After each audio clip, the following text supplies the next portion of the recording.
And I'm super happy to introduce our next speaker. Now, John Pescatori has been with SANS for a while, but before getting to know him more at SANS, I really only knew him from reading his research reports and analysis when he was at Gartner. And now John is one of our go-to people in terms of, hey, what's actually going on in the industry? What are the trends and what are the tools and what are the problems that enterprises and organizations are having? And John's always got a lot of great insight into those things, as well as what specific vendors are doing in the product and solution space. So John, really excited that you can give this talk. So I'm going to hand it over to you.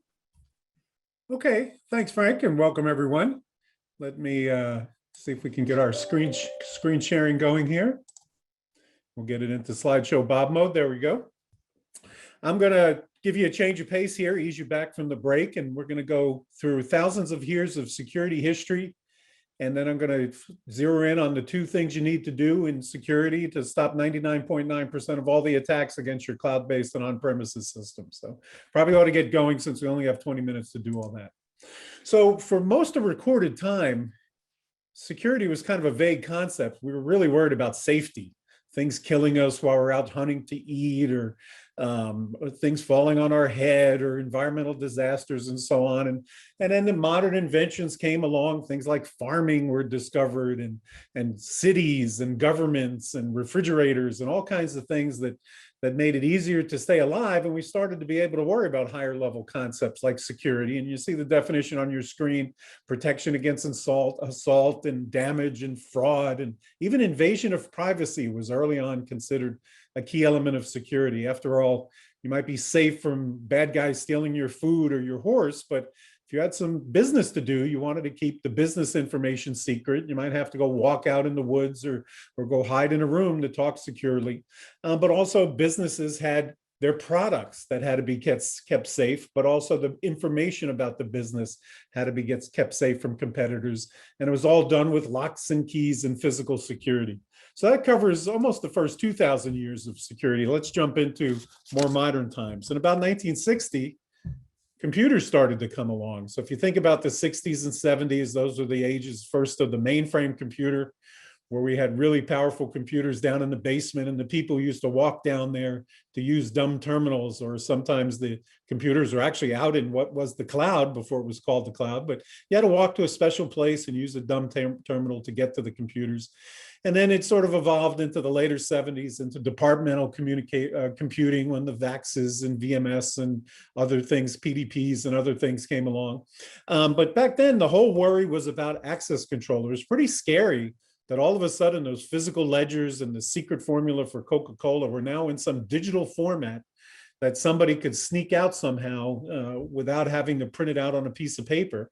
So we really worried about unauthorized access and the protection of information. We weren't worried about people breaking in and stealing the computer or crashing the computer, let alone loading software on a mainframe remotely. That wasn't even within the slightest possibility. We were protecting information. If you think about it, in the 70s, towards the beginning and the end of the 70s, is when the concepts of groups and passwords and privileges and even encryption. IBM came out with the Lucifer encryption approach for mainframes, which ultimately became the data encryption standard in the end of the 70s, when we first started having ideas of doing encryption.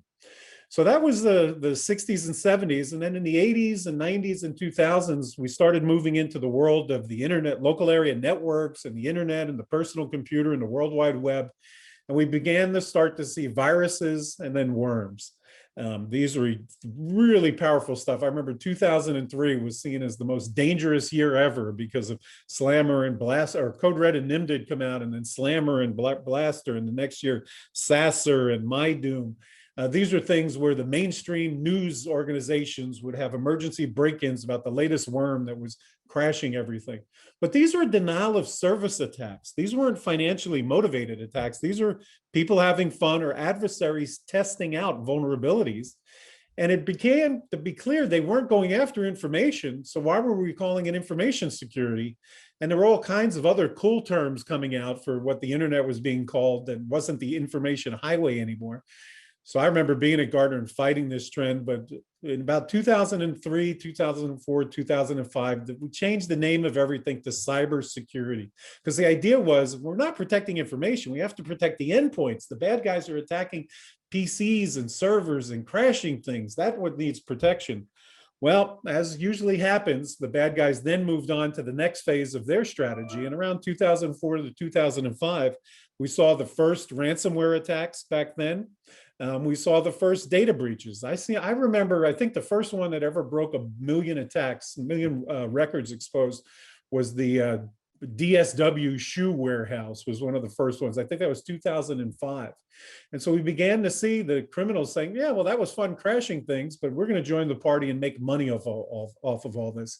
And then, of course, the nation states with their needs to not necessarily make money, but to cause damage beyond simply denial of service, to move into espionage and the like.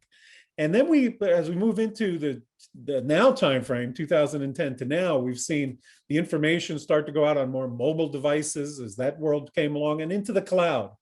And first, it might be in one place in the cloud. Gee, it's at salesforce.com. It's probably pretty safe there, or it's in some software as a service. But now, of course, with numbers of dozens of cloud services and used by every enterprise, the information is in many places out in the cloud. And the attackers are once again going after the information. They're not trying to attack the cloud services directly. They're after that information. So this is why I've put together this sort of presentation, been doing in various forums and lengths on, it's really time to change the focus back to information security. Why did we switch? Protecting information is really hard. It required, especially back then in the early days of the internet, when we tried to do this kind of stuff, that users need to accept change. You can't just use a reusable password. To protect information, we have to have strong authentication before we can even think about protecting the information. Encryption requires CPU cycles that were very precious 20, 30, 40, 50 years ago. And the early tries at using encryption caused a lot of self-inflicted wounds. The users can't get their own information back. Self-inflicted ransomware attacks, essentially. Really screwier, and many of you who are too young to remember this may not believe this, but the federal government actively discouraged encryption and caused encryption early on, what was built into Windows and browsers, to be dumbed down so that the government could break through it. This took many years to get through and set us back in protecting information strongly for many years. It seemed easier to protect the infrastructure. This idea of what I call spending in depth, what was called security in depth, came about, which was market gold. Vendors could expand I probably covered 20 security vendors when I started at Gartner in 1999. By the time I left in 2012, we were covering literally 2,000 security vendors.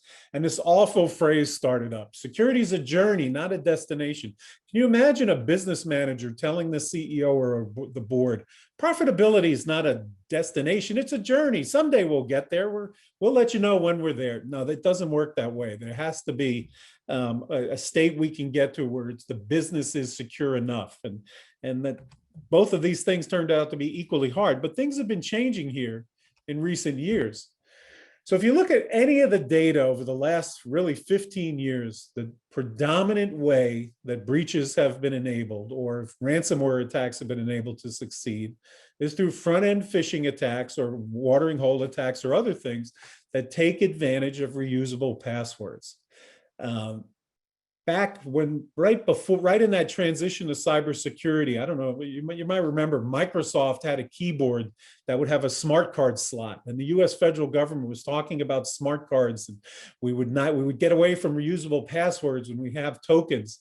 That all kind of went away when we started to focus on protecting the infrastructure, not the information, but it's remained as the dominant way these attackers are able to get in and the way they're able to do damage. If you heard this morning's talks about the solar wind attack, the front end there was to compromise SolarWind's development environment, was yet another phishing attack, taking advantage of weak reusable passwords and overprivileged attacks. So right now, we can stop the bad guys from getting in many ways, but if they get in as an authorized user, they pretty much have the keys to the castle.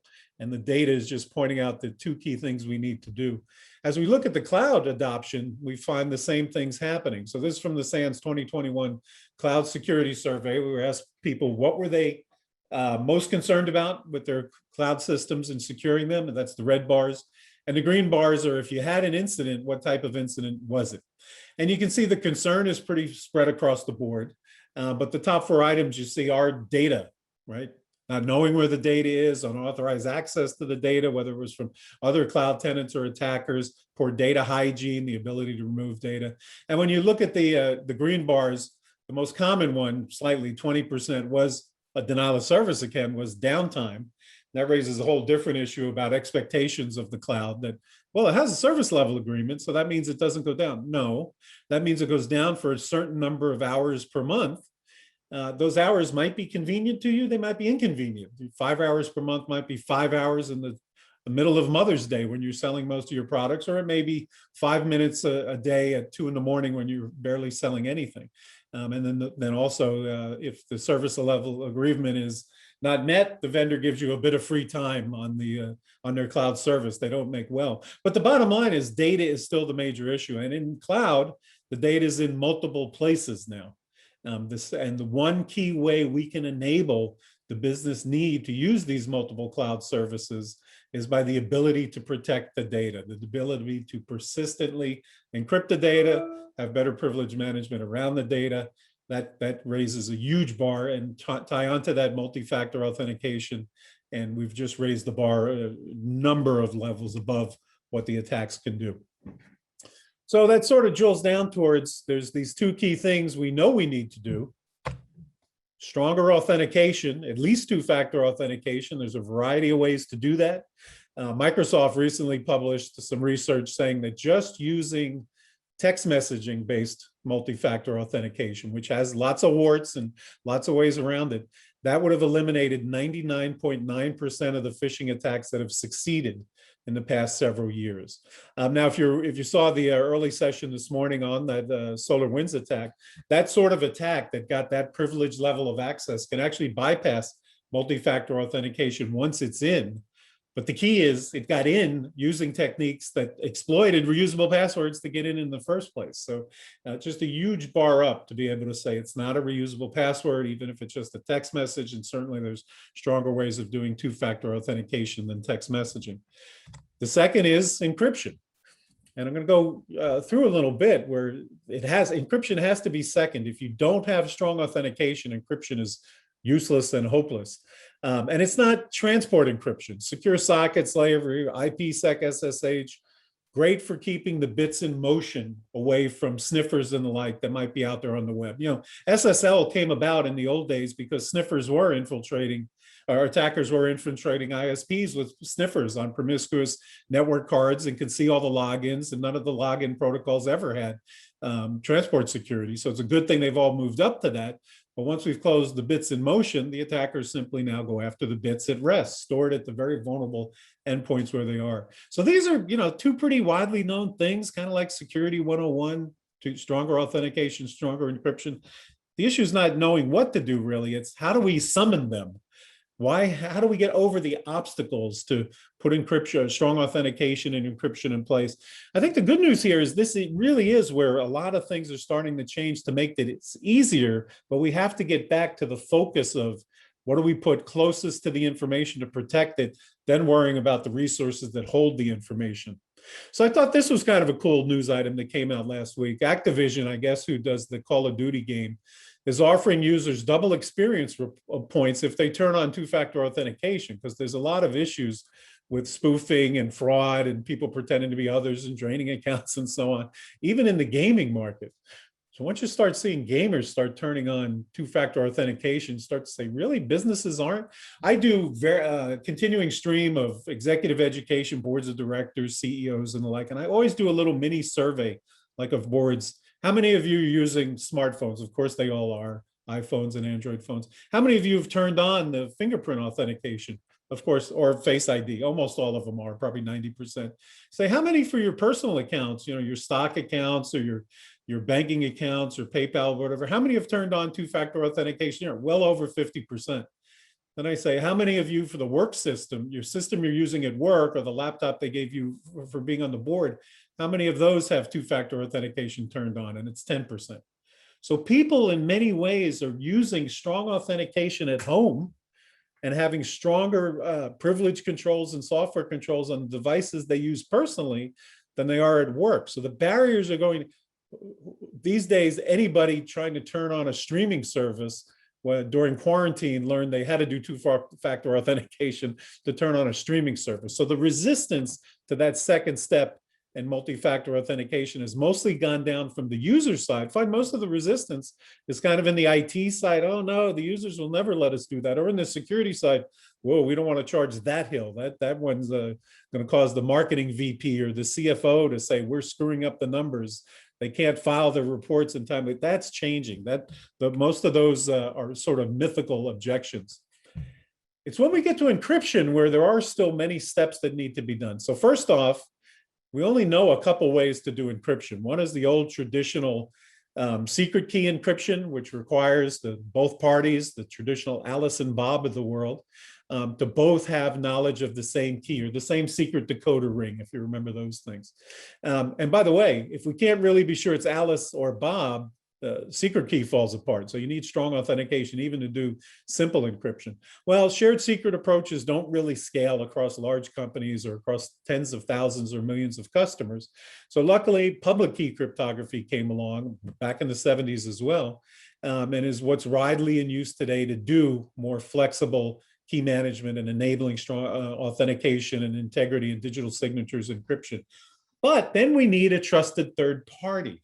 Typically a directory or some key issuance service or a certificate authority. So it's not quite as simple as saying, sure, let's use public key cryptography to keep Eve, the bad person, out, and all the Alices and Bobs can communicate securely. There has to be a trusted third party in place. That's been the biggest problem area. Active Directory is often the directory of choice and a trusted directory within the companies. But again, if you watch the details on the SolarWinds exposure, you see ways of hacking into trusted directory services are pretty rampant because they're not protected on the admin side with strong authentication on the admin controls to get in. Also, very few people share Active Directory, very few companies share Active Directory with their customer base. So in many cases, it's not easy to find a trusted third party directly that spans all the parties of interest.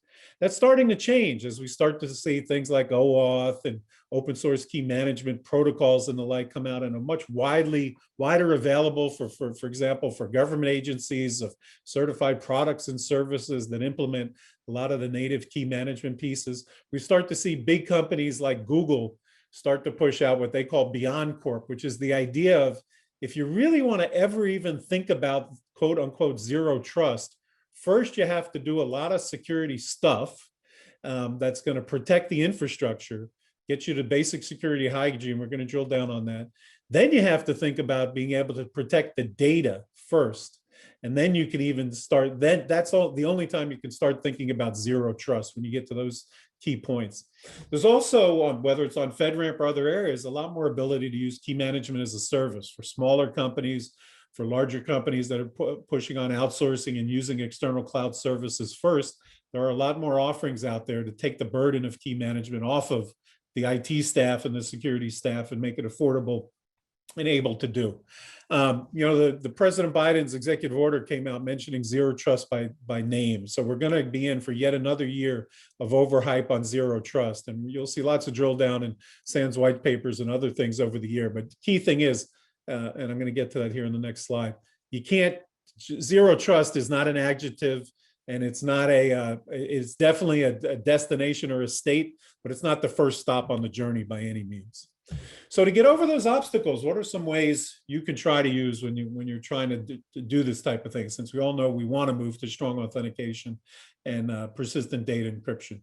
First thing, any big transitions coming on the horizon? It used to be if we were changing versions of Windows or going to from homegrown or a data center Exchange to Office 365, we could sort of work in some security improvements. Probably now it's the transition back to hybrid work from home and on premise.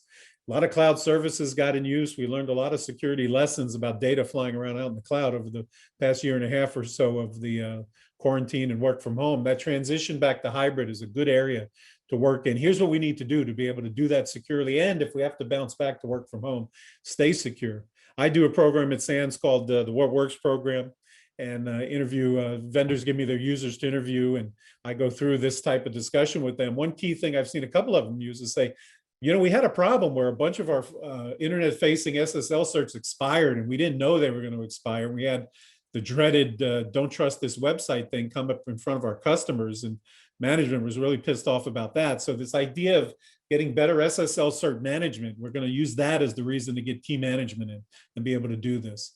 Now, when you start looking at how encryption enables multiple cloud use, can get around a lot of privacy directives, and if encrypted data is breached, it's not even a breach. If encrypted data enables a lot of the GDPR regulations to be satisfied. So make a friend, whether it's chief legal counsel or the chief information officer, the CIO, is ways to say, you know, if we did use multi-factor authentication, your help desk costs on resetting passwords would go down quite a bit after that initial phase of everybody hated it. And you can see the rest of the list there. Boards of directors have been telling SANS as we do these papers around what they're looking to hear. They don't want to hear tactical things and blood in the street from the security director or security teams. They want to hear strategy. What approaches do you need board level backing to make some key changes so the business will be safer? And I think there's a lot of hunger for hearing that type of thing. Some of the patterns I've seen here, both in my, it's been almost 9 years now at SANS, and even before that at Gartner, at the early adopters that were able to do these things, certainly is first getting to that basic security hygiene level. Whether you're starting with the CIS critical controls and implementation 1, or looking more, you know, this cybersecurity framework or the newer MITRE ATT&CK approaches, that sort of basic implementation group of visibility, configuration management, patching, privilege management, that's the baseline to then be able to add on top of that stronger authentication and eventually key management. A lot of people, you know, still started out with virtualizing their own data center. There's a lot of native virtualization things you can do within VMware that you can then extend outward into infrastructure as a service that are around data encryption and strong authentication and privilege management. As we've seen with supply chain attacks like SolarWinds and many others, the third-party trust processes are going to be updated. So it's important to push these requirements back out down the supply chain to say, are you using strong authentication on your privileged accounts on what we're trusting of you? Or if you're going to connect to this, our corporate service to update the inventory, we're going to require you, supply chain partners, to use strong authentication. As I'll mention on the next slide, we've started to see software architects and DevOps managers start to say privacy is one of our core requirements. That's something's on our list. Security, you want to help us do it. So as the first tries of using infrastructure as a service to test out DevOps processes and procedures and containers and more pipelines and more modern ways of doing things, get secure, get these 2 key areas of strong authentication and persistent encryption baked in. Again, multi-factor authentication starts somewhere. Start within an IT project, start just within the security team, get it going, get over the obstacles early on, learn the ways to sell it, and move on from there, because you got to get away from reusable passwords to ever hope to make data encryption work. So to sort of summarize and leave some time for questions, there's a lot of things pulling in encryption, and those state breach laws are multiplying. The federal government in the US is once again talking about a national breach and privacy law. Europe has had increasing breach type disclosure requirements, and certainly the GDPR type regulations are dragging that in. If you notice in the marketplace, you're starting to see the Microsofts and Apples of the world try to focus on how they're protecting your privacy because they're not selling your data. And you're starting to see the Androids of the world focus on how secure the phone is, along with Apple, versus how many apps it can run. So consumers have this hunger for privacy. It's a business requirement, which is why the software architects are starting to show it. As we start to look at the attacks that are coming against APIs at that level, sort of a new attack trend, the need to have those interfaces have machine-to-machine stronger authentication approaches is key. And a lot of these key management services and these standards and approaches to that are going to be key to securing the APIs on all our cloud services, no matter what. Bottom line is the biggest thing you can do to help enable the safe and cost-effective use of multiple cloud services by the business is to be able to encrypt the data. And then the data could reside on whatever the cheapest storage as a service is, and away we go. So with that, that was kind of a quick view through to ease you back in from lunch. I'll turn it back over to Frank, see if we've had any questions come in that I can answer. Hey, John, always great to hear you talk about this and the trends and what's going on in the industry, the focus on authentication, encryption, data protection. There was a lot of comments that your talk generated a lot of discussion about the terminology and the names and InfoSec and cybersecurity and so on. So that's always a hot topic. Earlier related to talking about authentication, somebody asked, hey, well, two-factor, what about service accounts? You mentioned it in a bullet here, but what are you seeing out there in the industry? What are you seeing in the landscape in terms of how those service accounts, how APIs are being protected from a two-factor, multi-factor perspective? Yeah, so the first thing on terminology, one of the reasons I left Gartner back in 2013, I got tired of thinking up new names for things just to make things sound interesting. Unfortunately, that's what happens in IT. So there are some key concepts, that just don't change. And that's why I think the focus on information is important. When you start looking at, service accounts, the idea that a single account used by multiple people or used by a cash register, point of sale operators and the like, we're definitely short. That was a shortcut to getting work done. There's secure technology solutions to handling service accounts. Similarly, same thing for API security. There's ways that the Googles and the Salesforce.coms and the Azures of the world are handling that in ensuring the integrity of their underlying cloud services.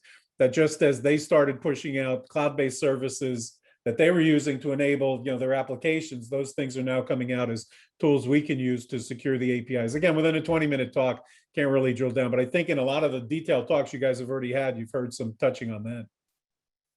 We've got another question here, John, in terms of, hey, well, what good is encryption if access to the keys is no different than access to the files? If protecting the keys work, why not use the same access controls to protect the files? Yeah, so that's why I harped on strong authentication as an enabler for encryption. If you can't protect the person's identity, then anybody can access the keys that person has access to. But encryption is expensive. So the idea, if we were to go through sort of full-fledged crypto protocols for every single access, there may be some environments where that's the case, but the idea that says, if I really know this is Frank Kim, then I can give him access to the keys that will decrypt the data when he needs it. Too often what we saw in the early days was, okay, I'll make it easy to encrypt the data. I'll put a big bulk encryptor that'll just encrypt the data before it goes on the disk. And when the application needs it, it'll decrypt all the bits on the disk. Well, of course, as soon as somebody broke in and looked like an intended user, the applications they would trigger the application that would decrypt the data. So the bottom line is it is easier to protect things like keys with encryption than it is to say, well, just every single thing we're going to encrypt. That said, there's definitely advances starting in encryption of data in use. So the idea that says, even when data is stored in RAM, it can be encrypted. As we start looking at the amounts of processing power we can throw at things via the cloud, there's going to be more cases where, yeah, we're just encrypting every single thing and constantly encrypting and decrypting. What you just mentioned about encryption, how far away do you think we are in terms of some of those newer approaches in terms of, hey, having data encrypted even when it's in use and even when it's being searched? I don't think we're really that far away. I worry now about the government coming back and saying, wait a minute, now all of a sudden that's impacting our ability to do the things we need to do against the bad guys.